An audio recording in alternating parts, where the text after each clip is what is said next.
Welcome to another episode of Dopamine Dialogues. And with me in the home studio today is Professor David Andrew, Associate Professor of Fine Art at the Witwatersrand School of Arts in Johannesburg. I'm very honored to have you with me today to talk about a subject that's close to my heart, life as art. Welcome. Thanks very much, Sarika. So, I wanted to start with a little bit of personal reflection.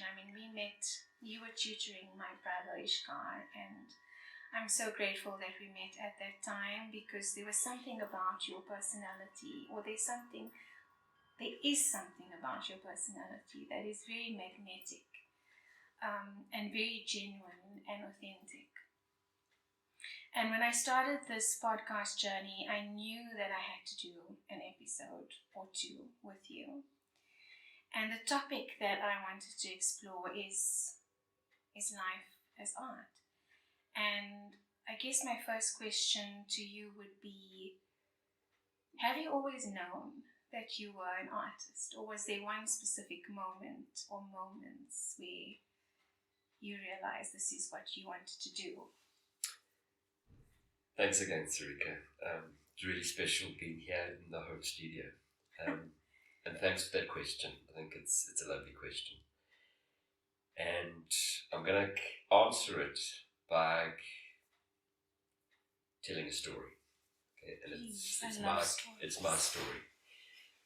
And it's a story that I often used to tell students. So the students that I worked with who were doing the postgraduate certificate in education, so they'd finished their fine arts degrees and they were doing this PGCE course so that they could qualify to teach at secondary school level, to teach visual arts. And I taught on that course for many, many years, and it was always a fairly small group of students. But one of the things that I always started off with was,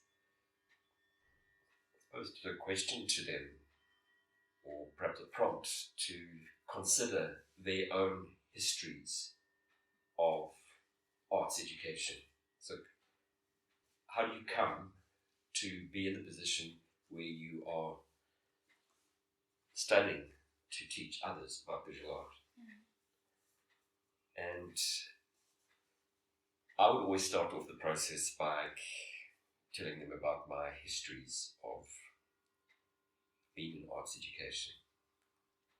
And I suppose I'm starting off this conversation with you in this way because I think in many respects what I was doing is telling them a story about art and life,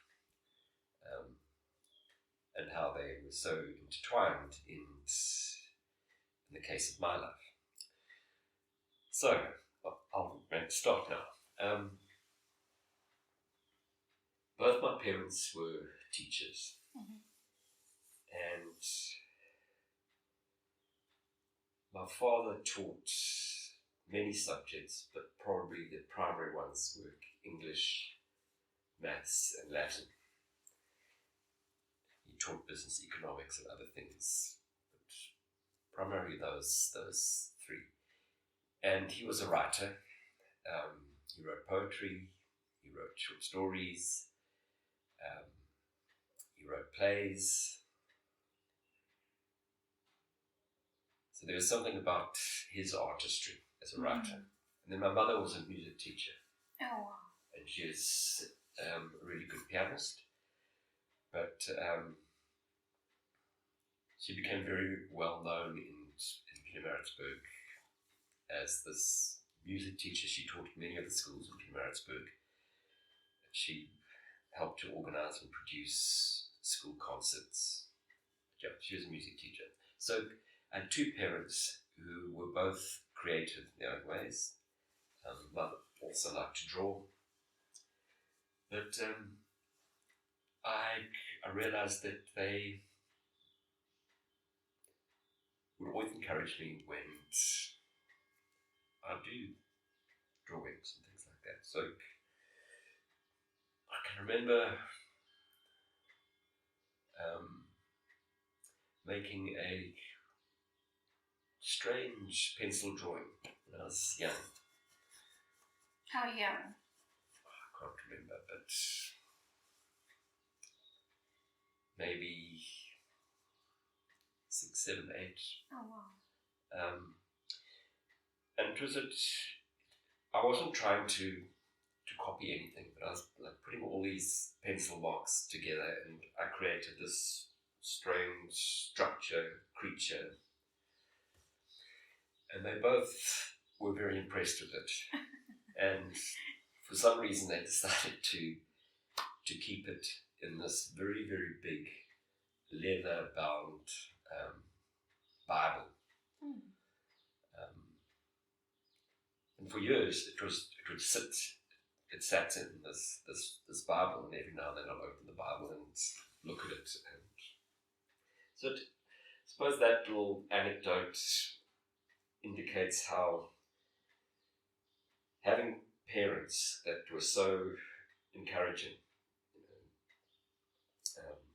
of these simple acts of creativity and expression, that made a difference.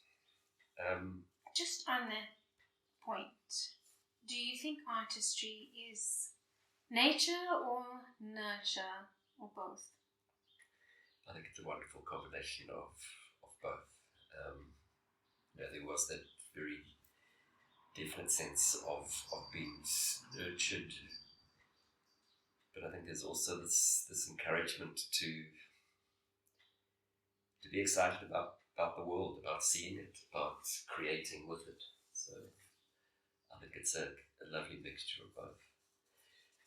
But it's interesting to see genetically whether artists share a common strand or thread. Yeah, I'm not sure, but I mean, I think that would be a very interesting line of research to look at.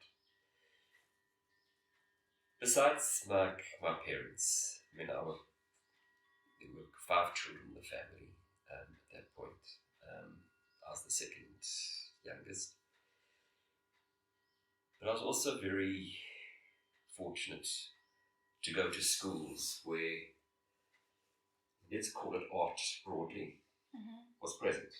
So the first school I went to was a Dominican convent. I'm not Catholic, but I went to this Catholic school because it was just up the road from where we lived in Pietermaritzburg. And I was taught by nuns. We were taught by nuns. And I have these vivid memories of being in these first years of schooling. And most of those vivid memories are about moments of creative expression. I'm sure we did other things as well, but thinking back on that time, it seems to be days and days of being involved in making paintings. So the nuns would get these huge pieces of paper, put them out on the floor, and they would refer to them as friezes, F-R-I-E-Z-E, and they would give us a subject to work with, very often a religious subject, and then we'd work collaboratively on these big pieces of paper with paint. And I can remember very distinctly working with 2 other young learners. The nuns asked us to paint the crucifixions. I did the central cross, someone did the other cross, the other cross. These really, really big paintings. I think that's probably the first time where it wasn't a case of being given a small piece of paper, A4 piece of paper, and drawing on that. No, we were working on the massive scale. So we were like these small little boys and girls working on these huge, on the floor, working on these huge pieces. Amazing. And so there are other examples like that. And from the Dominican convent, I then went to another Catholic school again, I'm not Catholic. But it was the Morris Brothers School in Pietermaritzburg called St. Charles. And I don't think we ever did a subject called art, but there were opportunities to draw and to be creative. But it was in standard 4 where something very, very special happened, and that was we actually did a subject called art. So there was a teacher employed at the school specifically to teach art, and I found that enthralling, that someone would teach the subject. He's a very young person. Was art still a new subject then? Because I remember having art in high school. I think that you probably would find that the better resource schools, the private schools, would have had a subject called art. True, actually. But yeah, when we're talking about the mid-1970s now, kind of early 1970s. I think the art teacher gave us these really interesting exercises.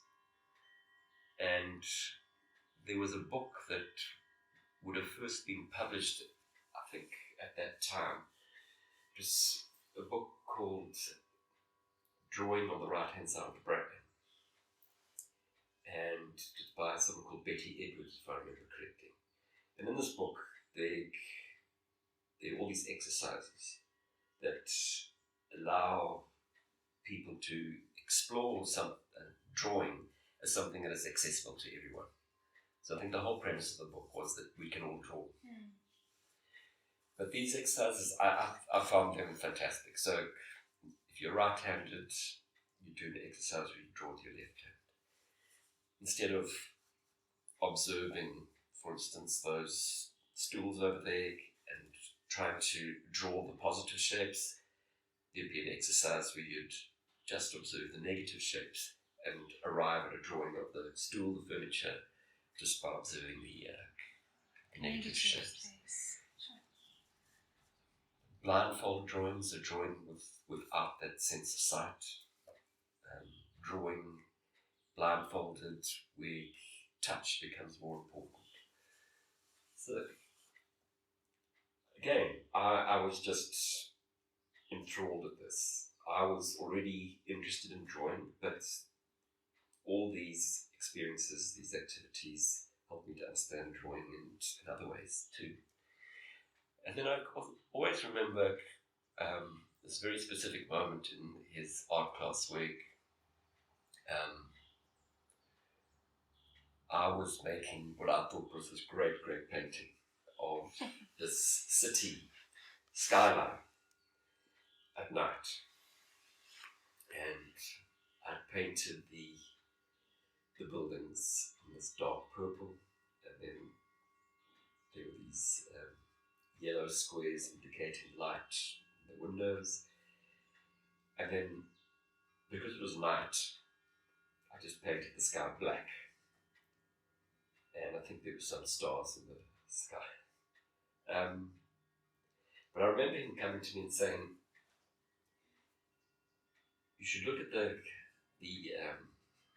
sky at night, because it's not just black. It's much more than that. And I suppose that was an invitation for me to look carefully, to be in the process of noticing the world in ways that perhaps many people don't. But to really pay attention to these acts of close noticing. And I suppose that is very, very central to my being. And I suppose it's about, it's one of the key things that I enjoy about being in the world is this process of close noticing. In the mid-70s, so this was 1974, my parents were still teaching, but both of them were then offered teaching positions in what was then Swaziland, at a school called Witwatersrand. Oh, I know Waterford. So this is perhaps the next really kind of important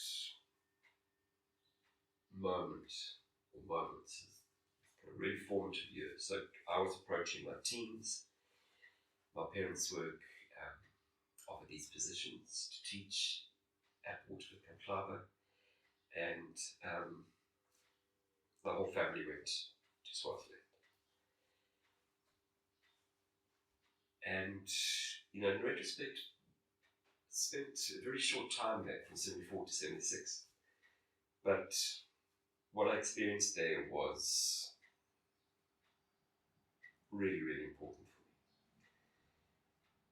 I think one of the reasons why my parents accepted the positions and moved the entire family there was because it would give us an opportunity to be in school outside of the apartheid segregated schooling system that was present in South Africa. So at Waterford, there were learners from a whole range of different countries, obviously from Swaziland, from South Africa, but from all over the world. I was meant to go there, actually. My dad stopped me because I was in grade 9 and already at Puting, also a multiracial boarding school at the time. It was sponsored by the US. And he didn't want me to disrupt high school. But yeah, I would have ended up at Waterford. Sorry for interrupting. No, not at all. What year would that have been if you'd gone? 92, 93. So you were at Puting? Yes. Okay. Oh, so you know Puting? Yeah. I think you'd have loved Waterford. You really would have. I often think about what would have happened if I'd finished my schooling there. But maybe this is another conversation that we can have. But I've no doubt that you'd have loved it. The school is on this hill just outside Mbabane, the capital of, I think Mbabane is the capital of Swaziland. No, Eswatini. So there's something very beautiful about the school on this hill, and many of the original school buildings were designed by the famous architect Pancho Guedes, who was also head of architecture at Wits at one point. But Pancho also designed many buildings in Mozambique, in Maputo. So, this art and life story, there was something quite magical about living in these spaces designed by this architect. So the classrooms, the library, the school hall, the administrative block, the staff houses, the boarding houses, all designed by this architect. And I'm sure not everyone will agree with me, but I was just intrigued by this architecture that I'd never experienced before. Did it evoke an emotion within you? Was it something specific about the design or the shape?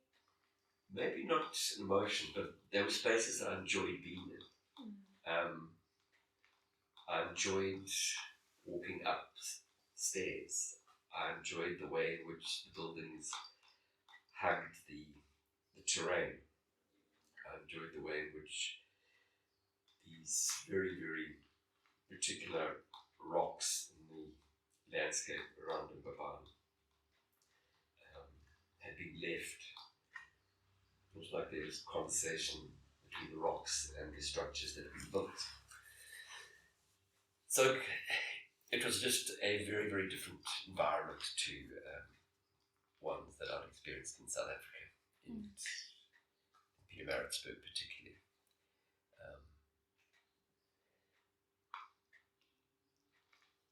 I also really liked the school because there were boys and girls there. And also you didn't have to wear uniform. The school did have uniform, but it was only worn on very particular occasions. So I used to wear bright Nice. clothes. And that's also formal art, right? That self-expression. And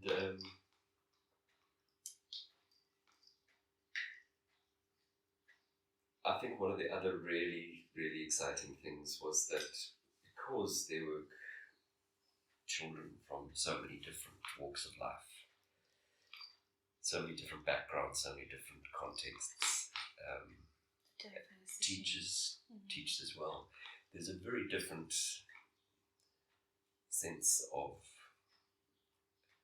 let's call it a cultural ethos of the school. Very different to what I'd experienced before. And there was an enormous focus on cultural expression at the school in terms of visual arts, drama, music, and so forth. And again, there was a specific teacher who taught art, and I liked him a lot. He was my border master when I first went to Waterford, and he was a karate expert, and he rode a motorbike, and so there were all these things that made him quite an interesting character for young teenagers. But the art department there was really strong. I mean, that even in that, when the school was founded in the it was in 1963, so kind of early mid 60s. But by the time I got there was already a strong sense of an art department that was thriving, that really encouraged a whole range of different creativities.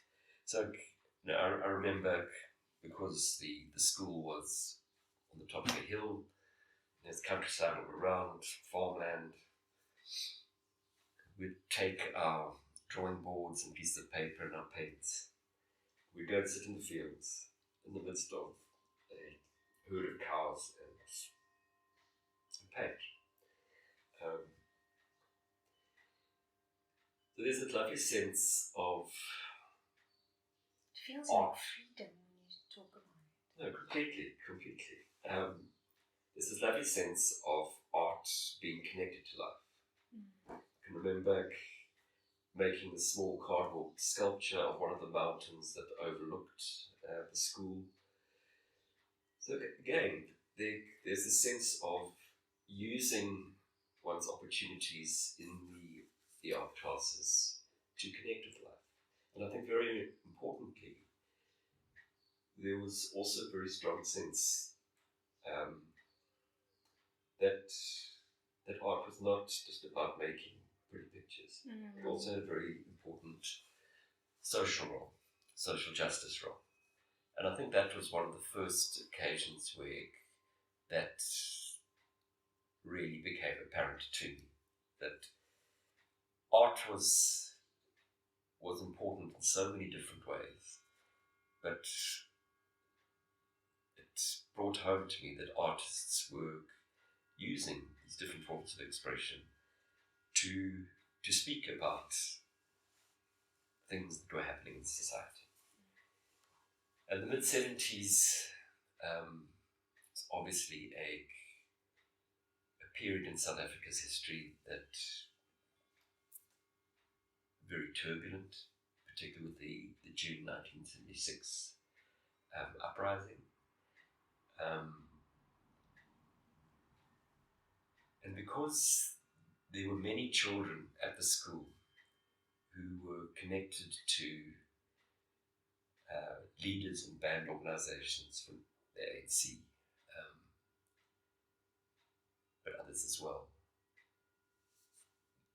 that kind of political energy was very, very present in the school,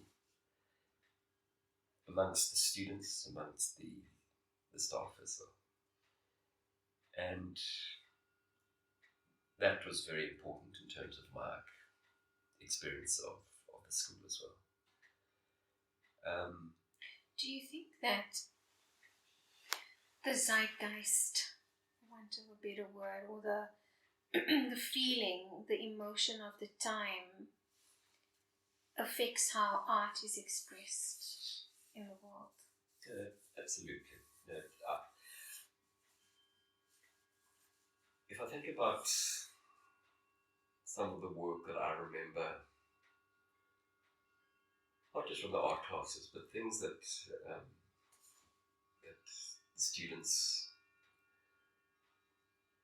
were making, I think there were many of them that realized that this is a tool for speaking out, for speaking against oppression.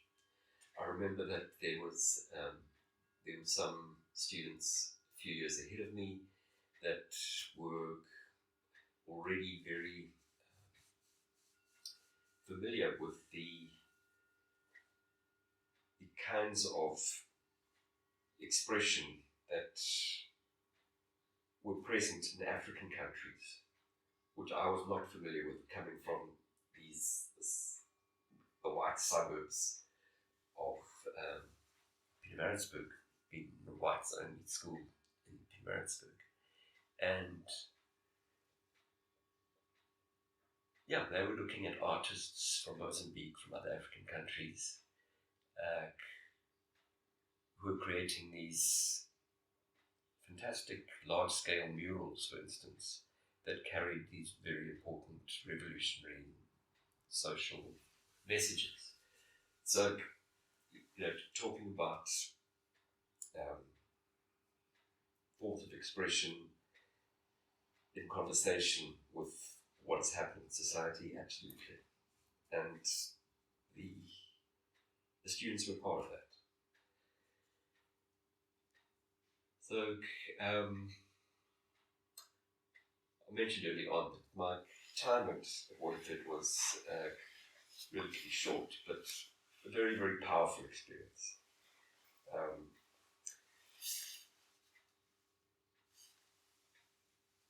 I left Waterford in the latter part of 1976. I won't go into the reasons why, but what happened was my mother decided that she was going back to South Africa, took all the children back, and my father stayed at Waterford. But as I said, that's another story. So in the latter part of 76, I went back to Pietermaritzburg, and it was quite an abrupt decision. We found our way back to Pietermaritzburg. Of course, I needed to find the school.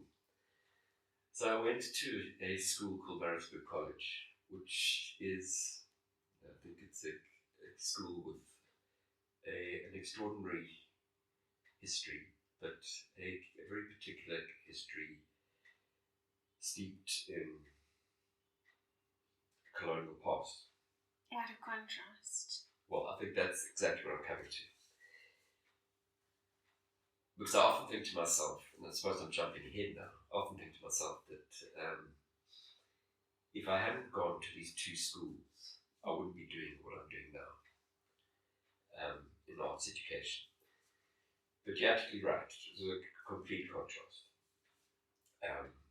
Get back to very strict rules, uniform, short hair. One of the other things I loved about Waterford was that there were no rules about length of hair.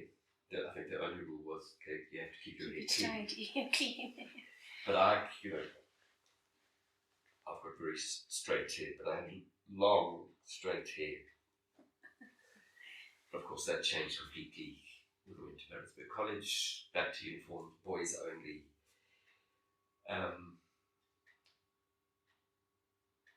And at that time, even though it was an English-speaking school, there was a deep sense that it was one of the many schools that was militarized, the cadet system, linking the secondary school system to the South African Defence Force at the time. And then I think a very particular kind of construction of masculinity in that school. And I'm sure that it was very similar in other boys' schools at the time. It was a government school, but a well-resourced government school. And a year after I arrived, the school opened their new art centre. So again, I was at a school where there were amazing opportunities for the learners that wanted to do art. It seems like art followed you if you went, or you followed it, or there's a synchronicity there. Completely. And now I remember going to my first art lessons. This was before, just after I'd arrived, and I would be painting away, and the rest of the class used to be at the back throwing paint around and messing around. But just like a free lesson. I just thought this is the most amazing opportunity. Here I am. Just as much as I had fantastic opportunities at Waterford in terms of the different forms of cultural expression that I was exposed to, I arrived at Maritzburg College, and again, there was an art teacher. His name was Keith Forbes Milne. If I remember correctly from speaking to him, he studied with Walter Battis, one of South Africa's most well-known artists. But I think that Keith was a little envious of Battis and other artists who had made it while he was still a art teacher, but I thought a very good art teacher. Was he, sorry to interrupt you, but you mentioned there was a very specific masculine or construct of masculinity at the school. And was he different from that? Because art, in my experience, has generally been associated with more of the feminine traits. And especially at that time in that school, with you being the one person that's painting, how were you perceived then within that construct of masculinity? Look, I think the art teacher, Keith Forbes Milne, I think he was highly respected in the school, and I don't think that he was someone who particularly cared for that kind of construction of masculinity. So, if I think back, I don't think he isolated himself from other staff, but I think it was clear, this is my expertise, this is my experience, and this is why I'm here, and it's important. And I value that. It's interesting. The school was, at that time, and still is, sports mad. I mean, particularly rugby. But what was interesting is that the art classes, the senior art classes, were always very small, 5 students. But when in my matric group, I think there were 5, and 3 of the students, the learners, were in the first rugby team. Oh wow! So I mean, that was a really interesting experience, and I got on very well with them. I played rugby, but certainly not at first team level. I was very small at that time, and I eventually played hockey as well. But I can remember being thrown around by rugby players that were much bigger than me. But anyway, back to the art room. So the school had built this art center, this art studio, and I thought, this is fantastic. I used to spend a lot of time there. So after hours of breaks, I just carry on making work, painting, making sculptures. At the same time, we started to be introduced to not just art as a subject that was painting and drawing and sculpture, but studying the work of other artists. And I loved that. I thought, this is completely amazing. Started to understand that there are these incredible histories of people making art in so many different forms. And of course, our syllabus at that time was very Eurocentric. It was very much about a Western canon. But I loved learning about these artists living in the 1500s. Prior to that, up to the present, we did study some South African artists as well. So I experienced it as a really good, solid art program. And I suppose just at that point where one starts to think about how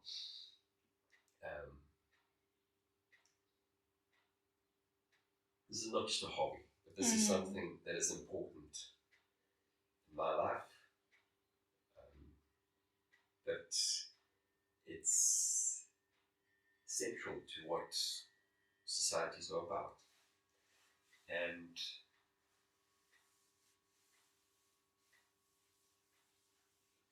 I think just that sense again of having a specialist teacher in the subject area who believes in the subject and emphasizes how important it is. So, would you say Kevin, was it Kevin? Keith was your first role model then, I guess? Well, I think in many respects that the nuns were role models. The art teacher at St. Charles, I think his name was Justin Waldman. He was a role model. Colin Lanham at Waterford. So yes, the realization that people teach art, that people make art. That this is a thing, it can be a career. Yeah. So, back to Maritzburg College.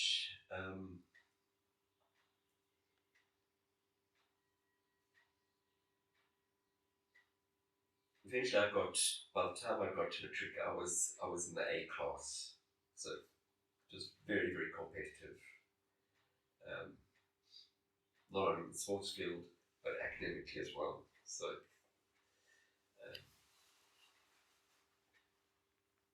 I moved into the A class quite quickly. I suppose I was diligent, I worked hard, enjoyed subjects like English and history, geography. The subjects that I did in my matric were English, maths, Afrikaans, compulsory, and you choose 3 others, and their various combinations. I did history, biology, and art. And I suppose I'm going back to the question that you posed right at the beginning. When did you know that you were going to be an artist? I suppose at that point I knew that that I was going to do something in this area. But I also remember at school, in the high school, really enjoying writing. I used to love writing stories. Fantastic English teachers. And I remember in one of the English classes, the teacher asked me, a fantastic teacher called Julian Willis, asked Andrew, okay, because the school, everyone was referred to by their surname. So, Andrew, what are you going to do when you leave school? So, at that point, I thought, okay, I'm going to be a journalist. And he said, he took my response seriously. He said, think carefully about that, because journalism is really, really tough. He wasn't discouraging me, but he was asking me to think carefully about what I was going to do.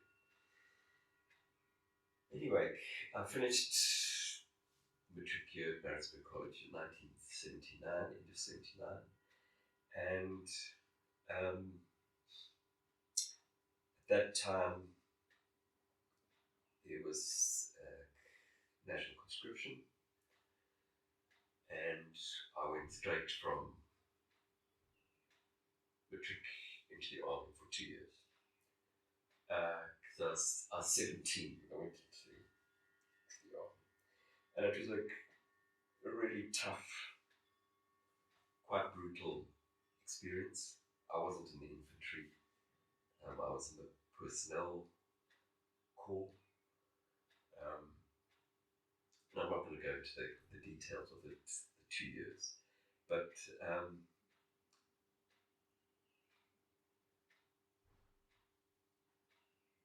just linking it to the choices of being an artist.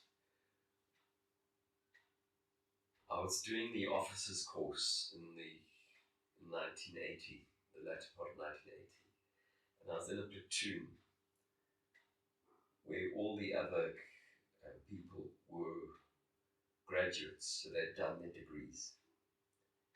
So there were people that had law degrees, accountancy degrees, and then there were 3 people in the platoon who had fine arts degrees. And they'd all done their fine arts degree at what was then the University of Town in Maritzburg. One was Ian Calder, who went on to become a very important professor in fine arts at Maritzburg University, but also a very important ceramic artist.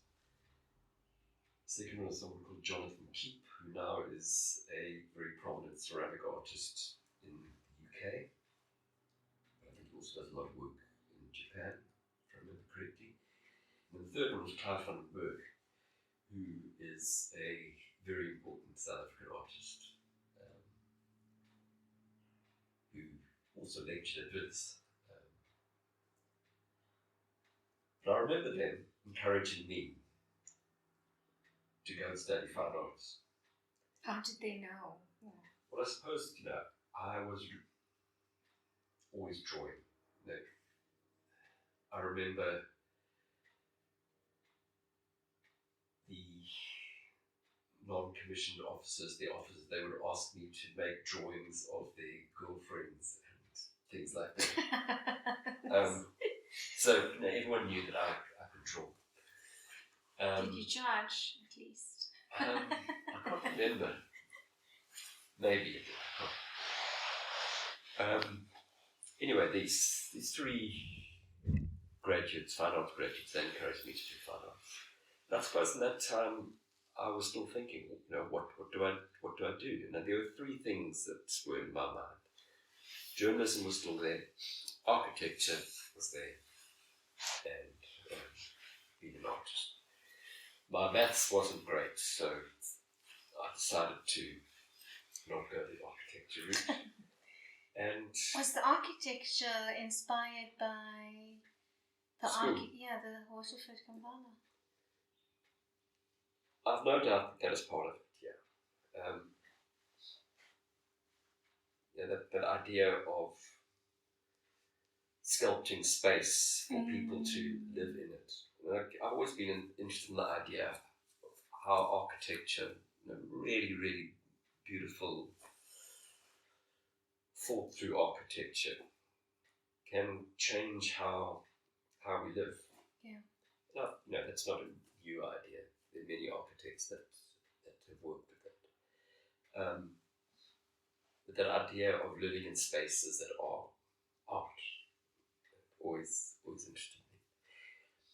Anyway, so I had those three ideas, and I decided beginning of 1982 that I was going to study fine arts. And so I did 4 years of fine arts in Pietermaritzburg. And was fine arts the only option in the art field, or are there others? Because fine arts is a subcategory, right? It's more around, if I understand it correctly, it's sculpture and more about emotional expression and the messaging behind it. So I think that's a good description of what one would experience in a fine arts degree. So I think you're right. The fine arts degree that I went into is a very strong drawing component. We had a fantastic drawing lecturer. Painting, sculpture, printmaking, ceramics, photography. So, and of course there are the other art disciplines like music and performance and so forth. But there's fine arts and those kind of sub-disciplines, I'd call them. So I did my 4-year fine art degree there, had some really strong lecturers, and there are lots of moments that stand out. One of my favourite stories is how when I was in the first year, I was in the studio painting. I think it was a self-portrait painting, and towards the end of the first year, and I was painting away then, I realised there's someone standing behind me. I heard a voice asking me a question. David, what are you going to major in when you get to second year? So I said without hesitation, painting, because that's why I was doing fine arts. I was going to become a painter. And so the person standing next behind me was one of the lecturers who was a really, really wonderful painter. His name was Dick Lee. But he said to me, David, why don't you rather think about doing printmaking? Because then you won't have to deal with colour. Of course, in printmaking, one does use colour, but I think very often one also thinks about printmaking in terms of the blacks, the whites, the grey tonal range. Anyway, I was quite upset that he didn't want me to be a painter. But what's wrong with colour? Well, I think what he was saying is that my use of colour was perhaps not as good as it might be. Anyway, I ended up deciding to do sculpture as a major, and then a minor in printmaking, and then we all had to do drawing, which I loved. I think I spent most of my time drawing. Then, of course, we had the history of art classes, and we had the BA electives. But yeah, it was a really good, solid fine arts degree. And the reason that I was able to go and study was because I got a loan from the education department. And that enabled me to study for 4 years. But the understanding was that you'd either repay the loan, or you would then do a 5th year of study. You'd qualify as a visual art teacher, and then you'd repay the loan by teaching for 4 years. So that was always my plan. I knew that I was going to have to repay the loan. And I decided I was going to do the teacher's qualification, because I thought it would be good to have. And I then decided with my then girlfriend that rather than do it in Pietermaritzburg, we both decided to move to Johannesburg. And in 1986, I did the postgraduate, what was it called then? It was the Higher Diploma in Education Postgraduate, 1-year course so that you can qualify to go and teach secondary school. So we went up to Johannesburg, and in 1986 I went to Wits, and I did this 1-year qualification. And I was very pleased I think we were both very pleased to make the decision to come to Johannesburg and to be in a different space, much bigger city. My girlfriend at that time, Leonette, she was a photographer. She'd also done the fine arts degree at Maritzburg. She was a photographer, and she was also keen to be in Johannesburg to continue as a photographer. She also did the teacher's qualification at Wits a year after me. And part of the qualification, one of the courses was called Teaching Experience, where you have to go and teach in a school for, I think it was 8 weeks. And there were 2 teaching experience courses. There's a short one towards the beginning of the year, and a long one towards the end of the year. And my first teaching experience during 1986 was at a school called King Edward VII, and I really enjoyed teaching there. I obviously made some impression because they offered me a position. So from 1987, I was teaching at King Edward VII School. That kids. Oh. And it was a school that was very similar to Maritzburg College. All boys. Rugby, colonial history. It's one of those, I think they were called Milner schools. So Alfred Milner, when he was, what was his title? Anyway, he was the governor of the Transvaal, but he made that statement about creating schools, I think it was him, schools for the sons of English gentlemen on the Haifa.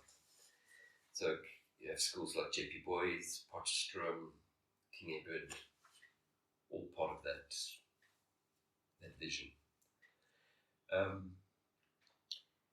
When I started teaching there, I thought, okay, I'll teach 4 years and then I'm out. Teach 4 years, repay the loan, and then I'm out. And I ended up teaching for 9 years. And I think one of the reasons is because was from 87. Yeah, so 87 through to end of 95. So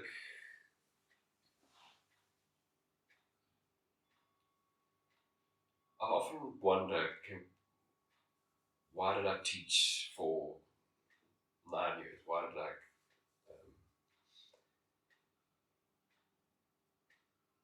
did I not just stay there for the number of years that it would take me to repay the loan and then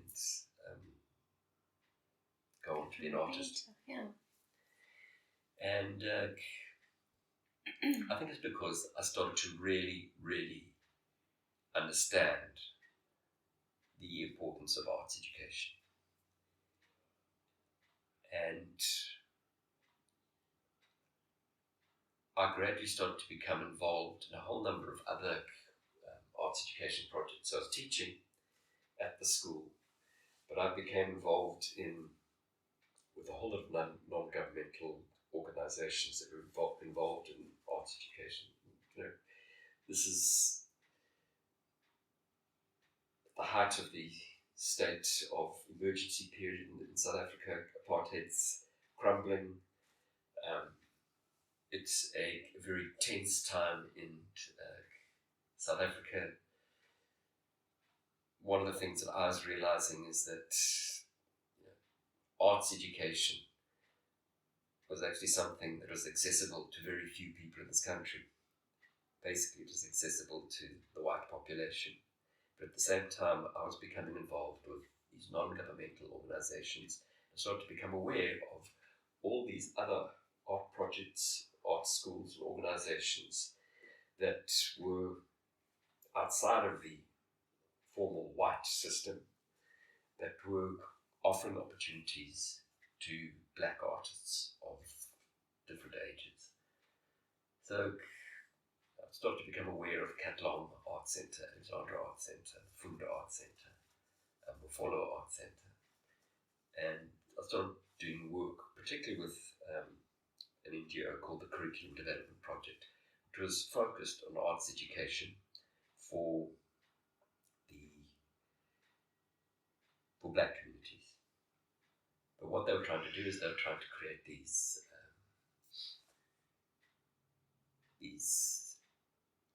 connections with people in formal arts education.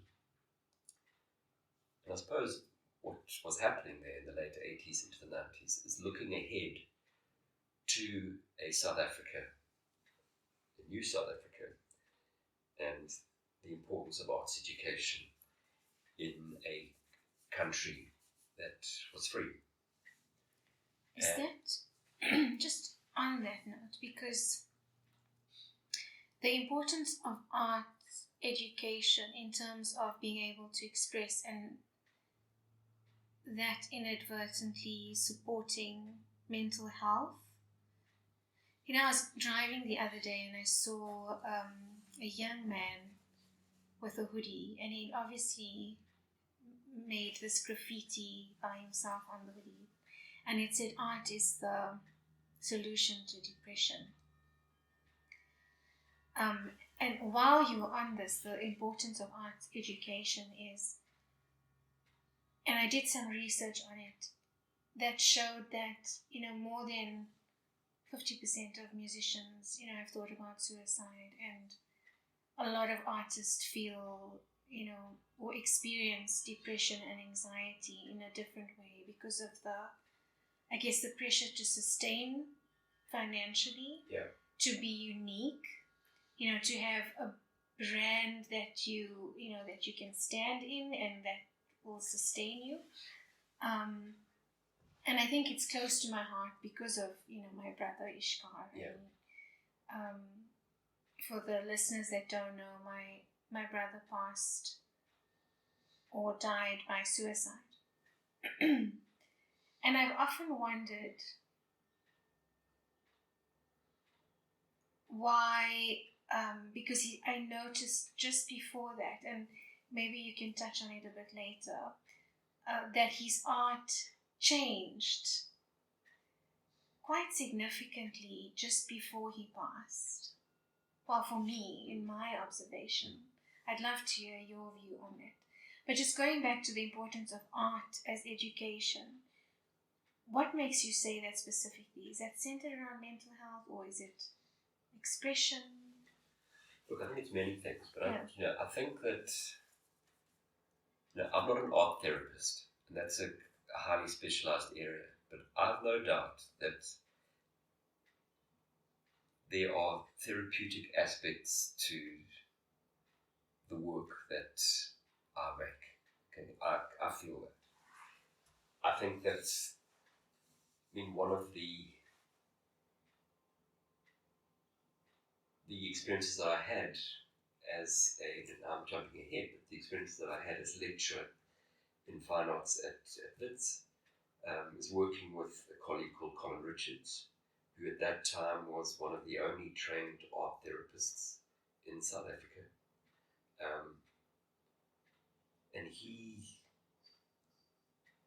was a fine arts lecturer, but he also trained art therapists. And he did a lot of work with an art therapy project that he ran in Soweto.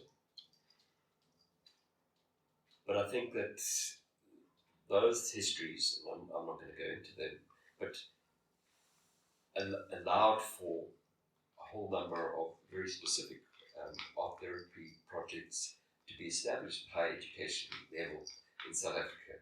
So at the moment you've got drama therapy at Wits, you've got visual arts therapy at University of Johannesburg, you've got music therapy at University of Pretoria, which I think is it's a really great way of thinking about how these specialist areas and each of these institutions is taking responsibility for building these programs. Is that psychology and the art form together? Yeah, so didn't even know it's important. It's important that art therapists do have experience in both those areas. Yeah. So in terms of making work, but also in terms of psychology. But if I think about working with hundreds of students over many years at secondary school level and at tertiary level,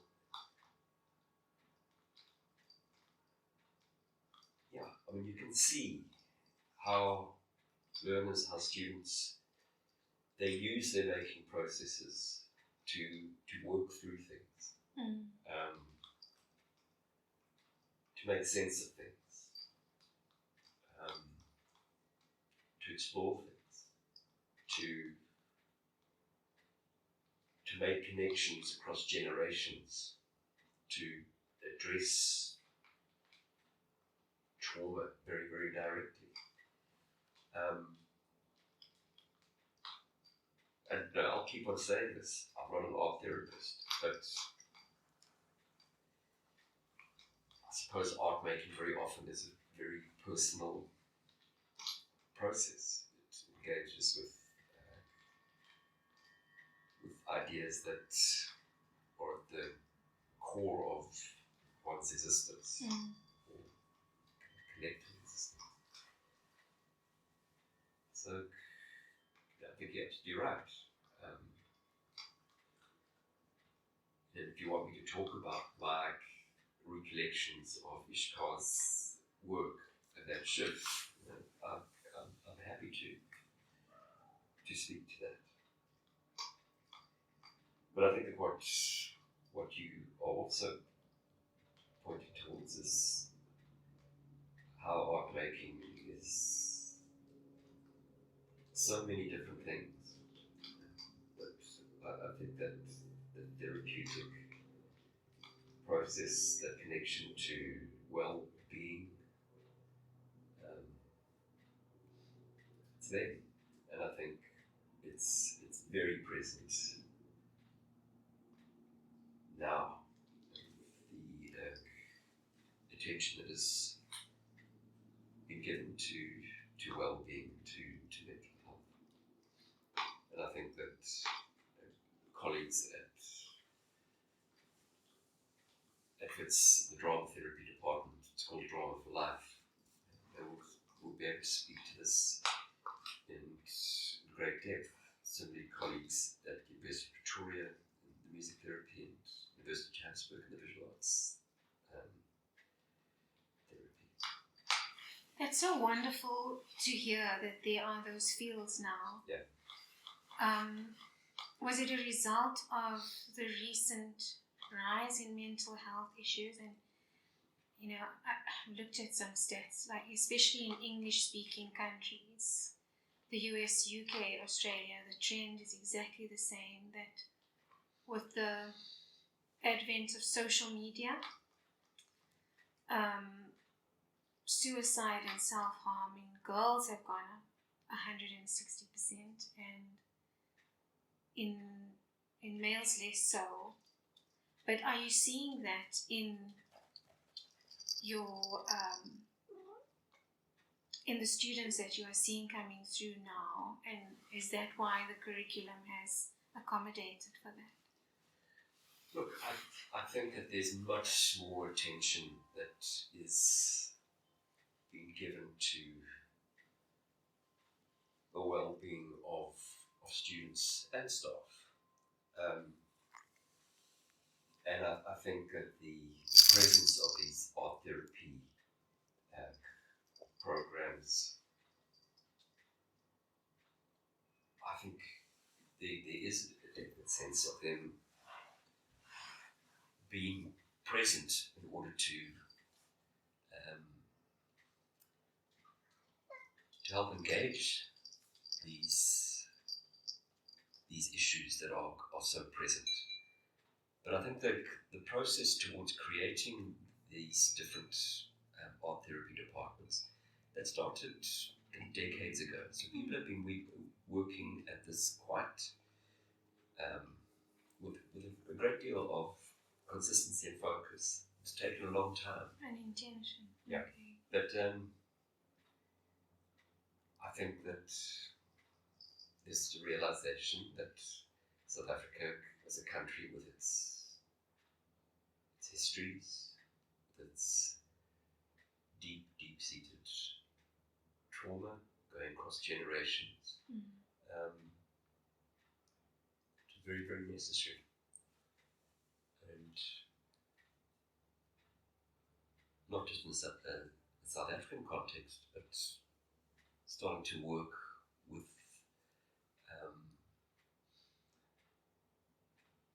projects across the continent. I mean, a lot of your work is about, it's not just about South Africa, it's about the continent.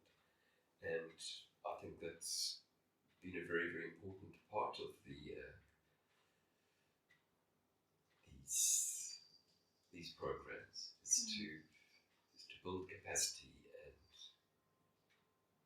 really embed these ideas in multiple spaces.